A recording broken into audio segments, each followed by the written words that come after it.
दुलाराय बर' हारिमु आफादा गोबां बोसोरनि सिगांनिफ्रायनो संगीत नाटक एकाडेमि बान्था मोनगिरि बिथां उस्ताद कामिनी कुमार नार्जारी बिथांनि जा जोनोम सान बिथांनि बिहोमाखौ लानानै मोनसे सावरायमेल लानो थाखाय थि खालामबाय थादोंमोन, नाथाय हास'नाय जायाखैमोन। दिनै जों बेखौ हानाय जाबाय। बिनि थाखाय आङो दुलाराय बर' हारिमु आफादनि जानानै जोबोद गोजोननाय मोनदों।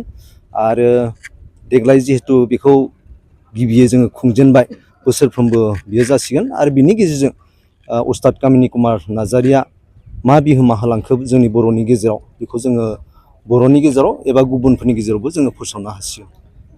नंगौ बे बाथ्राया, बर' हारिनि जा दायो सुबुंफोर दङ, बेनिफ्राय उन जोलैफोर दानि लाइमोन सेंग्रा सिख्लाफोर बिथांमोना उस्ताद कामिनी कुमार नार्जारीनि सोमोन्दै गोबां मिथिया।